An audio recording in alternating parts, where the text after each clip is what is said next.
Why? Hey guys and pals, and welcome back to the Cutesy Gamer. Today, we're making a video where we're actually in the video. Man, isn't that surprising? Are you ready? Yes. Okay, we're going to talk about the history of fashion. From the 19th century, from the ancient times to the 19th century. Did you know that it used to be normal for men to wear dresses and skirts? Just goes back to the Romans, the Greeks, and the Egyptians. Yeah, case in point, Menenet Habu, the triangular pyramid-shaped apron was often worn over both long and short skinty, which are... Put your face back in. Sorry, I have to look at things.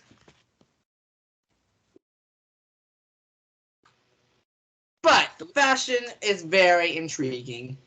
The history of fashion is a very long story, but we're going to give it to you short. Or as short as we possibly can. So basically, as short as the breadsticks you get from Walmart.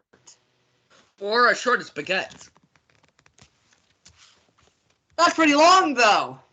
Yeah, I know. Because they're... Look how thick this is. It's as thick as me. You're not that thick.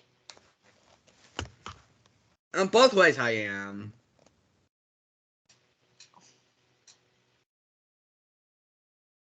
Okay. Okay, well, our fashion begins. We can start with the history of the way people brushes their hair, which is part of their main fashion look. Lanyards were also a big thing in fashion back in the 60s, to be exact. Yes. Let's start off with some Egyptian times.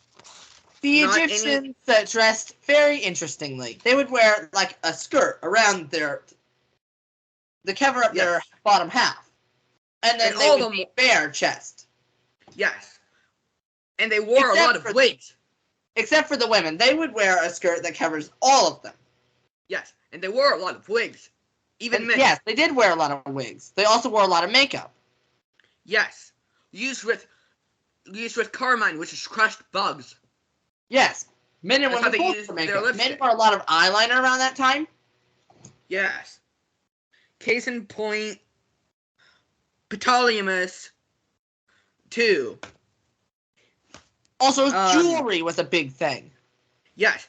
Like a gigantic head thing that looks like the Twin Towers. You can't say that. But am I wrong? No. But that's not the thing. That's not the point.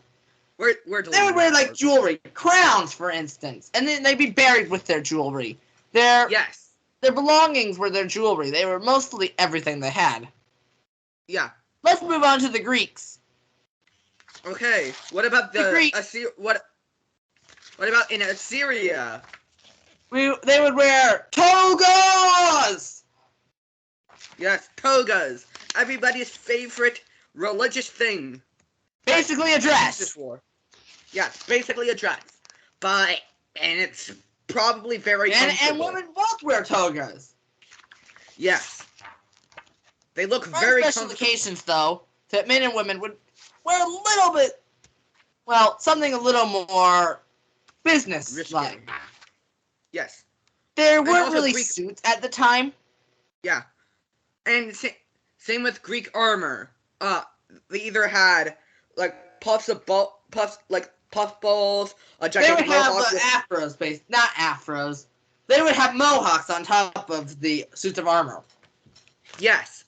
Or they had gigantic pom-poms on top of them that look very, very cool. And they showed class. Those mohawks and pom-poms on top of the suits of armor showed class between how high-ranking the soldiers were.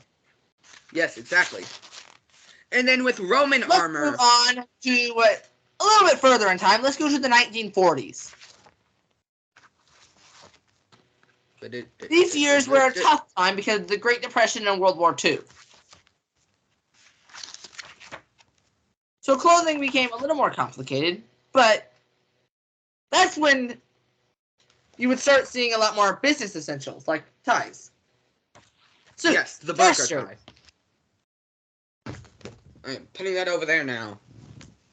This was the era when sexism became huge. Yes. Everybody's favorite thing about whatever. That no one cares about, but they still did it anyways. Because men would be wearing suits at the time, and women would have to wear dresses. They couldn't wear jeans. Because that was not the standard, and if you weren't, you were different, and you would get killed. Yes.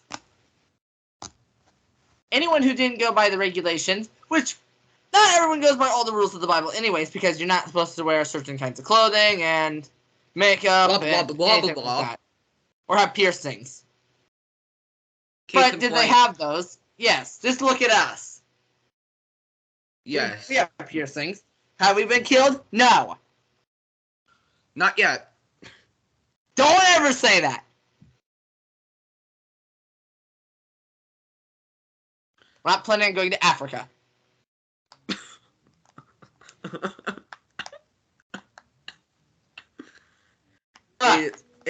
Stop the That recording brings of us this. to African clothing.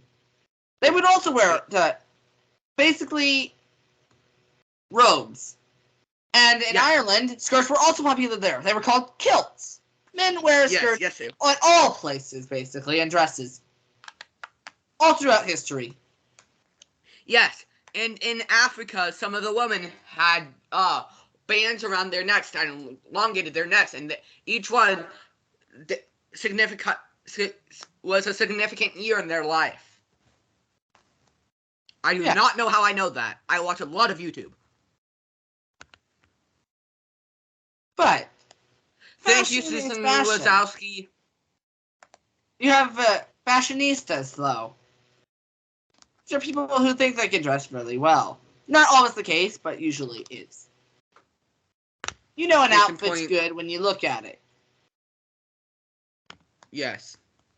For instance, a good way to wear an outfit, no matter if you're a man or a woman, you can wear a dress, but underneath that you wear leggings.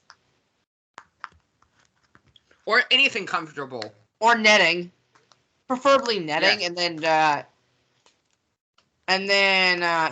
highs. Yes, also Dawn. We should scrap this one, and I'm gonna go through. And skirts. They would wear skirts with thigh highs, and then put shoes over the top and netting around, with hooks connecting the thigh highs to the netting above, and then the skirts above that.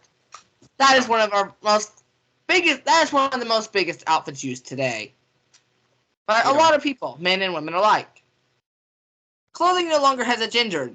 We don't even need unisex clothing. They just need to be clothing. Clothing doesn't need to be body painting. What? Unlike body painting. Yes, you want to body paint your clothes on, don't you? Actually, it's probably a very comfortable way to go outside, depending on the temperature. But that's just a brief history of clothing and basically fashion. Until next time, peace, love, and bacon grease. And Fergie!